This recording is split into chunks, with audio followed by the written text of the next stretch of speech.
Oh, the college football playoff. We are going to need mediation for the Big Ten and the SEC to get a new playoff format for 2026.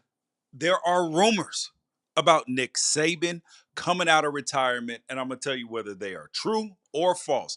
And what Nick Castellanos is over there talking about when it comes to the Alabama game in Florida State. And I revealed my preseason top 25. There was some commotion about it. So I'm going to explain how this whole thing works.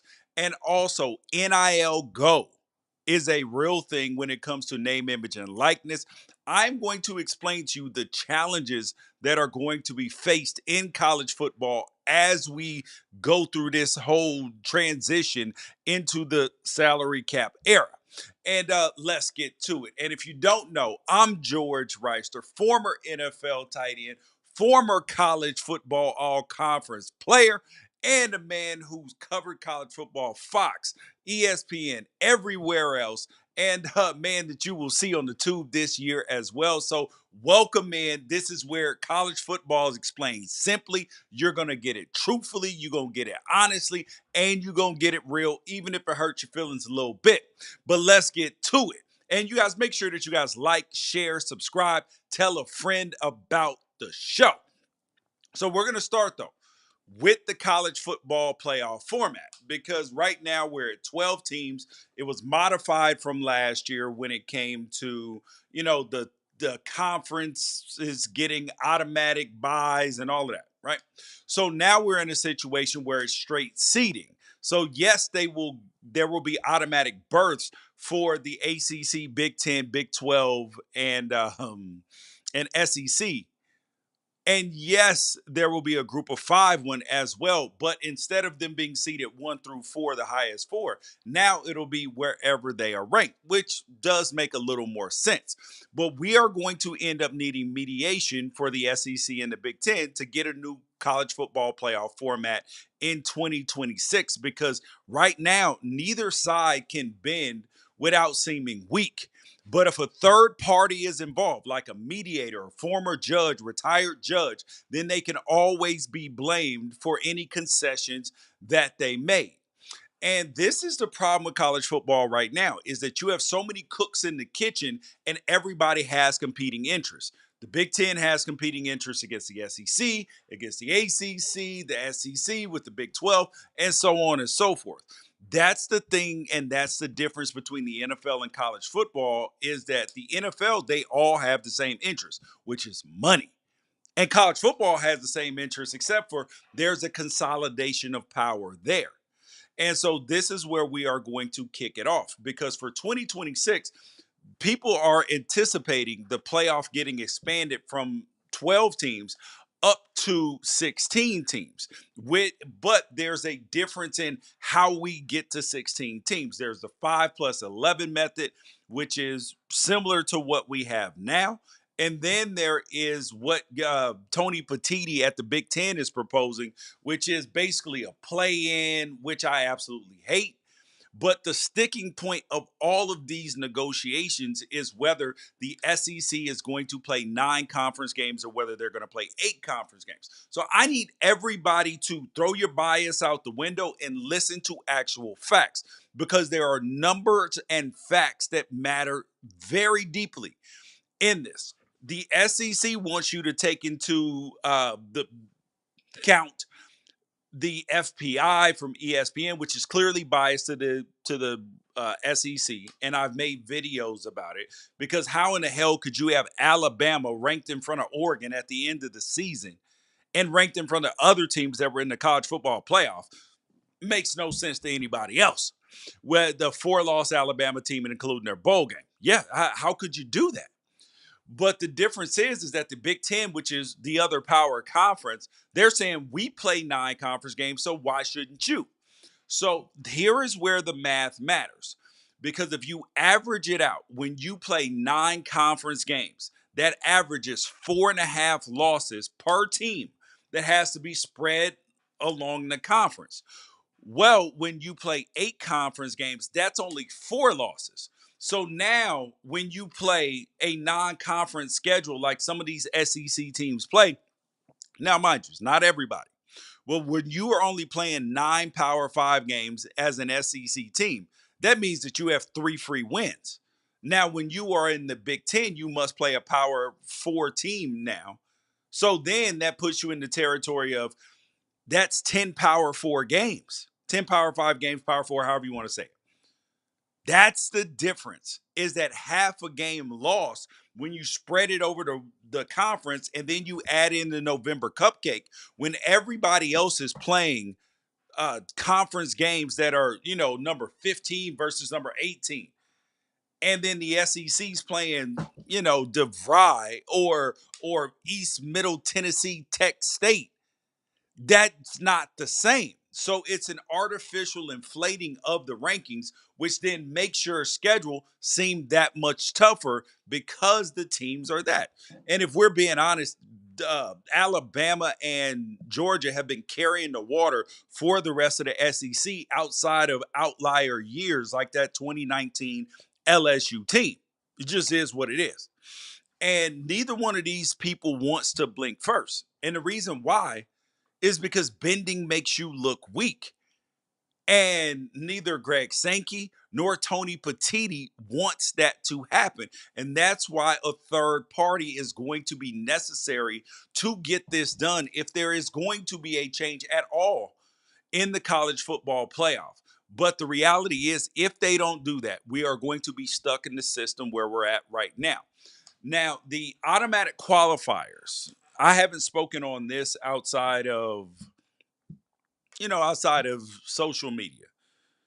But the automatic qualifiers, now on one hand, I hate it because it's not competitive, right? But on the other hand, here is the part that it does do. It also allows teams to not just try to scrape in their worst teams into it, but it does devalue the regular season, because the difference between finishing first in the SEC and like eighth in the SEC last year, because these conferences are so big, was 1 game. And the difference in the Big Ten between finishing third and eighth was 1 game. So the difference is that you're still going to have, if you did have the automatic qualifiers, teams jockeying for position at the end of the season. Now, that's a positive thing. I know people are of the opinion at first that, yes, it would devalue the regular season, but it would also allow there to be significantly more games at the end of the season that matter in terms of seeding. Like, yes, the top 2 that are going to go and play in the championship game may be resolved already, but the other ones may not. Look at last year. We knew Texas going into the last game, basically, that Texas was going to be in the SEC championship. Who they were going to be playing, that was a whole different story. Now, if you're jockeying for a position in 3 and 4, same thing. Same thing in the Big Ten as well. Not mad. All right. Next thing up. Nick Saban, the king of college football, may be returning to the sidelines. That's what rumors are saying. And if this is the first time that you've heard this, first time you've been here at the Unafraid show, here's what you need to know right now and the thing that you need to learn. I don't come on here with no BS. I don't come on here with rumors and innuendos and all of that stuff. If I tell you I know something, I know it. But I'm going to tell you this. There are Nick Saban rumors. And the people that these rumors have come from have also been right about Deion going to Colorado before the whole Jackson State thing blew up and he decided to go there. The same people that were right about Nick Saban retiring are the same people telling me right now that Nick Saban may be ready to come out of retirement. And a lot of it has to do with the legislation that has passed with the House settlement. Now, the question is, where would Nick Saban go? That's a whole different story, because he is the GOAT, and there will be no shortage of teams or people that would want him on their sideline. But the team that he just left, Alabama, they're in a situation where bringing back Nick Saban ain't really a reality. You have Kalen DeBoer, who they signed to a $100 million deal. And when you look at the amount of buyout money That's very prohibitive. We're talking if he doesn't perform to Nick Saban standards or what Alabama fans have grown accustomed to for the 17 years of Nick Saban, then people are going to want him out. But firing him is Jimbo Fisher level prohibitive. We're talking 70 plus $1 million and then the coaching staff as well. So for Greg Sankey, no, excuse me, Alabama's athletic director, who has been talking about funds and NIL and all of this stuff, we don't have the funds as everybody else. Paying that sort of buyout don't really seem realistic. So the question is, if Nick Saban did come back, where would he go? Where would fit? Because he spent the majority of his career in the South. That's the question. Where would he be willing to go? Yes, he went to Michigan State, but where would he be willing to go? And because there's not a question of who would want him. It is where he would go and if he wants to be there. So now the next thing is, in terms of the Nick Saban thing, is Alabama has a game on, what is it? August 30th. Alabama plays on August 30th versus Florida State. And why does that matter? It matters because this man right here, Mr. Thomas Castellanos, has been sitting there talking big trash about Alabama. He has been talking big and talking greasy. Now, Thomas Castellanos, who is the quarterback over there at Florida State right now, he was at Boston College the previous years, and he made two statements in an interview with Pete Nakos from On 3. He said, Nick Saban isn't walking through that door, which is 100% right, but Kalen DeBoer ain't no slouch. And then he said, I feel like I tore up the ACC by my damn self for the last 2 years, and now I'm with the squad. Now, I got to be honest with you. Thomas Castellanos has had some nice moments, but he has not been a force in the world of college football. Yes, he has been okay. And I'm not getting ready to sit here and act because playing college football and playing quarterback is very difficult. However, when we look at his stats, when we pull them up, we're looking at Thomas Castellanos, sophomore year, 189 for 330, 57% completions, 2,200 yards, 15 touchdowns, 14 interceptions. And then last year with Bill O'Brien, him and Bill O'Brien fell out. So that went away. And he was completing 61% of his passes for 18 touchdowns and only 5 interceptions. So last year, he was playing pretty good if we're being honest. But the idea that you would say this prior to the season, yo, this is wild. But that also shows what's been going on at Alabama, and people are not scared of Alabama right now. So on one hand, you got Thomas Castellanos because, listen, you guys have seen on the Unafraid show, I've interviewed Dabo Sweeney, interviewed Dan Lanning, Jed Fish, Whittingham, Mullen, a whole bunch of other coaches, which you guys should go and check out. And I, of course, athletic directors, players, all this stuff, I want them to say things like this when they are being interviewed. But I would also be sitting there like, yo, did he just say this to me? Did he just say this? Because this is going to automatically draw a headline. And I'm not one of them people. As a former player, because people will sit up there and tell you, oh, don't give people bulletin board material. That's BS. If somebody is interested in beating you, then yes, they are going to be beating you already, or they are going to care already. Do you think that Alabama is going to be walking in with any additional motivation after last season and the disappointment that they put up? Because Thomas Castellanos said Nick Saban isn't walking through that door. Man, I'm going to be honest. In my football experience, that lasts about 1 quarter. That's it. One single solitary quarter. That energy and excitement, And yes, Thomas Castellanos is going to have to put up or shut up because Florida State's coming off a 2-10 season last year. And that ain't going to cut it over there at Florida State.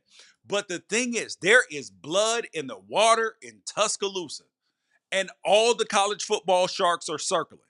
So let's talk about it. Because first of all, I could talk all day about that candid interview with Thomas Castellanos. But here is the thing, is that he said, I've dreamed of moments like this. I've dreamed of playing against Alabama. They don't have Nick Saban to save them. I just don't see him stopping me. Now, when I read that quote, I thought back to my interview with Dabo Swinney earlier this spring, where he repeatedly said that Clemson's accomplishments over his tenure are only second to Nick Saban. Not Alabama, just Nick Saban. And remember, Dabo has no reason to disrespect Alabama. He's an alumni. And Thomas Castellanos might have been bold, but he ain't speaking out of turn because nobody's afraid of Alabama right now. Yes, their roster is still pretty damn good. But I guarantee you that Wisconsin is sitting up there in Madison thinking them same thoughts that Thomas Castellanos just expressed. They're looking at that date saying, "Oh man, that could be nice. That could be a nice win right there." And Kalen DeBoer is a great coach. He has not had Nick Saban success. Nobody has. And you know that Alabama needs defending when none other than Paul Feinbaum is out here responding on Alabama's behalf, saying that Castellanos' comments are a terrible look for him, that the university and that Alabama will go in there and obliterate them. Are we sure, though? Because August 30th is coming, and somebody is going to get humbled. Do you think it will be Thomas Castellanos? Or do you think it will be Alabama? Or will it be Paul Feinbaum, whose show is going to blow up with callers if they lose that game? Oh, they are going to, the boosters ain't going to be paying for that house no more. They are going to be red 38 hot with Kalen DeBoer. And they're going to be starting a different quarterback. Will it be Keelan Russell? Will it be Austin Mack? Will it be Ty Simpson? We think it's going to be Ty Simpson, but we shall see. So now let's get on to the good stuff, though, because I put out my preseason college football top 25, and here is how it looked. So this was the subject of debate. And I've told people my college football preseason rankings, they are based upon, yes, the things that matter in the offseason, which is recruiting, coaching, transfer portal, returning roster, and your schedule. Those are the things that matter. But the difference between my preseason top 25 and other analysts out there is the fact that they take their preseason top 25 and they let that impact what happens with the rest of their rankings. And I can tell you this, if we start the college football season and we get games played, and I don't care who it is, if you have not played a good schedule, you will not continue to be ranked high. That's just a fact. But the thing is that people allow their rankings in the preseason to control and dictate the rest of their the rest of their rankings. No, because at the beginning of the season, we have some very good games at the beginning of the college football season, including like what we got, Texas, Ohio State. So yes, the winner of that game is probably going to end up very, very highly ranked in the seasons. Now, I want to go to the schedule at the beginning of the season because I have Clemson number 1. And Clemson starts off with LSU, my number 18. So if Clemson starts off, and mind you, because I throw the rankings away. However, we do know that LSU has a good roster. Just a fact. They are coached well with Brian Kelly, despite the results of the last 3 years on defense. So if Clemson goes out and puts on a really good show, yes, you're going to have an opportunity to be ranked number one. But at the same time, if we look at that game between in week 1 between Texas and Ohio State at 9 a.m. on the 30th, if we look at that game and Ohio State or Clemson just absolutely just knocks the skin off the other team, then yes, they may go to number one. But if you don't play nobody in the beginning of the season, no, you are going to be ranked significantly lower no matter what happens. But there were some teams that people were upset about. You had BYU fans all upset that Utah is ranked. Oh, BYU, we had a great season last year. You snuck through the cracks last season. And your quarterback may or may not be there. And if we're being honest, you don't have a great roster. You have a good roster, not a great roster. So yes, Utah with 2 potential first-round linemen with an upgrade at quarterback after playing with their 5th string last year. Yes, they're going to be ranked higher than you. But I want to look at number 3, Penn State. Because if you followed my timeline, everybody knows, not a huge Drew Aller fan in terms of I don't think that he's the next Josh Allen, like other people are saying. Believe the kid is good. He's talented, but he's got to put way more on film than what we've seen for me to believe that this is the year that Penn State and their head coach, James Franklin, get over the hump, that they're going to get over the Ohio State hump, that they're going to beat Oregon in the whiteout at the end of September, that they're going to be able to win a national championship, win big games. Are we supposed to believe it? But here's the thing. The reason why they're ranked number 3, good offensive line coming back. 2 of the best backs in the country coming back. They have a veteran quarterback. If he takes a leap like K. Klubnik did last year, then yes, whole different story.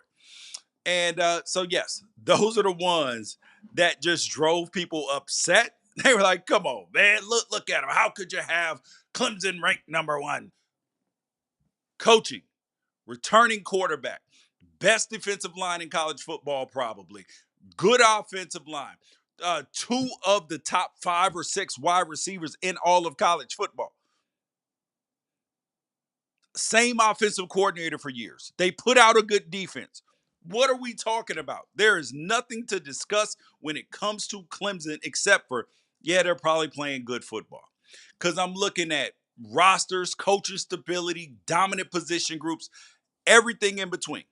And in the coming weeks, I will be putting out my next week will be the college football playoff predictions. You guys are going to love that. The bowl predictions for the college football season. Gonna love that too. I know you will. So make sure you come back to the Unafraid show for that as well.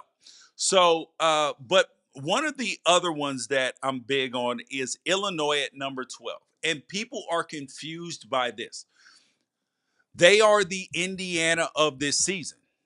They avoid Penn State and they avoid Oregon on their schedule. So that helps them out. But here is the thing. They're coached by Brett Bielema, who's coached and had much success at Wisconsin. Coached in the SEC against, at Arkansas. But now he's been able to build a roster and retain his roster. They, from a 10-win season last year, 16 returning starters, 18 from the bowl game. That's a recipe for success and having a good season. So, yes, Illinois belongs there. Now, the one team that I am a little bit weary of in this top 25 is the Florida Gators. Because what's the status of DJ Lagway and his shoulder? What's the status? Because their schedule, we know it's tough. But what's the status? Because they could go, anywhere from 2-10 to 10-2. The range is huge. So that's the question. But remember, the final rankings will look significantly different than the rankings at the beginning of the season. All right, next thing up. So we got NIL Go and the war on booster money. Yes, you heard it right. There is a war. If you listen to the news, they'll tell you it's a war on Christmas, war on Christianity, war out there, war on this. There is a war on booster money happening right now, and you got to buckle up because the new villain in college football, it ain't Lane Kiffin. It's not even the NCAA. I'm talking about Deloitte, who has started NIL Go. That's the financial consulting giant. And they're behind that new NIL Go system, which is part of the NCAA's new enforcement strategy when it comes to the NCAA House settlement. And the new enforcement arm is the College Sports Commission. But the question is, what does it do? Because it forces athletes to log their NIL deals over $600 into an online system. Now, that system is then going to use an algorithm to flag pay-for-play deals. Now, they're going to check players' market value, try to sniff out booster connections because boosters have to register with them as well. And Deloitte claims that 70% of booster deals from the past would have been denied, but 90% of deals with publicly traded companies would have been approved. Now, this is not small. It just means that the old system of handing a player $100,000 to sign autographs at a car dealership, that's probably over. This move, honestly, is about power. It's about control and trying to clean up the chaotic NIL space. Let's be real. The money that kids are getting paid right now for NIL, it's not NIL, it's pay for play. It is 100% pay for play. And I believe, now this is coming from a guy who has a son playing college football. I would love for him to be making millions and millions of dollars. Would love it. That would make my life a lot easier, make his life easy. But here's the point, is that if we're being honest, yes, the players, mind you, I'm the guy who's testified in front of the Senate Judiciary Committee on name, image, and likeness. But the money that the players are getting paid now is not commensurate with their actual NIL value. It's not. This is pay for play. These are schools that saying, we want this kid, we will pay him more than another school will pay him because we got to have him. Okay? But the issue is that does not create a level playing ground. And in college football, the most important thing that the game can do is create parity. Because for fans, every fan of every university needs to believe for college football to thrive and continue to grow, particularly at the pace that it is. Fans need to believe that over a 3-year span, that if they get the coach right, if they get high school recruiting right, and they get the transfer portal right, then they can have a chance to win their conference. Every school in a major conference needs to have that type of hope for their fans. If they can get them 3 things right, they'll be okay. Well, the issue is now that's not the reality. Because if we're being real, under what circumstances could Vanderbilt or Rutgers win a national championship? Or Stanford? None. Zero, zilch, nada. No circumstances. So there need to be circumstances why that can happen. But what's going to happen with NIL Go is this, is that first thing, you have a lot of players who have signed deals that are not going to get pushed through. So they have a signed deal with a collective for a certain amount of money. Let's say it's $500,000. But with the salary cap at $20.5 million, let's say you're at a big football school, that's $17 million for football. At 85 scholarships, we're not even going to talk about when it goes up to 105. 85 scholarships, that's only $200,000 per player. So to get one kid up to $500,000, 3 kids got to go down, 4 kids got to go down to $100,000. That's just for one kid on the 85 scholarships. So now imagine the math to get somebody or 2 or 3 players to like $700,000. Because these players do have value, but their name, image, and likeness, if we're being real, ain't worth that much. Because let's look at the NFL. There are very few players in the NFL that have significant endorsements. One of the greatest defensive linemen of all time, Aaron Donald, was signed with Nike, making about $100,000 a year from Nike. Aaron Donald. So why on earth would you think that if one of the best defensive ends, who's popular with his flexing and workout videos, playing with knives, all that, super popular, likable, everything else, if he's only making $100,000 from Nike, what makes you think that your defensive end coming out of high school who ain't played a damn snap is worth $500,000, $600,000, $700,000 worth of NIL? He's not. He might be worth that in pay for play, but not NIL. Those are two separate things. So they're trying to get a salary cap for and an enforceable way to do that for college football. But the question is, obviously, the enforcement is the biggest issue. But how much money can they get to kids through NIL? And that's going to be through publicly traded companies, because you are going to have boosters who try to push it through. And that's where the gotcha is going to be, because there are going to be lawsuits that happen when a school, let's say that number that I said, $500,000, the kid signed a deal for $500,000. When the school says, yo, we only got $200,000 for you from the school, and then we got to figure out how much of that $300,000 we're really going to be able to get to you through NIL. That's where you are going to have lawsuits, because families are basing their living lifestyle. Now, I've talked to parents about this, based upon those numbers. And that's where it's going to get tricky. And you might say, oh, they're just going to skirt the rules. Well, the issue is that if the enforcement is possible, if the enforcement is real, athletic directors, head coaches, and school presidents are going to get hit with 100,000 plus fines. And as soon as you start hitting the coach might take one on the chin. But after you start hitting the athletic director and the president with fines, oh yeah, this gonna get stopped immediately. That's gonna get nipped in the butt. I'm gonna tell you that right now. And that's where the first set of lawsuits is going to come from. And then obviously the second set of lawsuits was from Title IX, but we're not even gonna get into that right now. But then the other part of it is, in addition to kids suing schools and boosters are then going to sue NIL Go when they get blocked.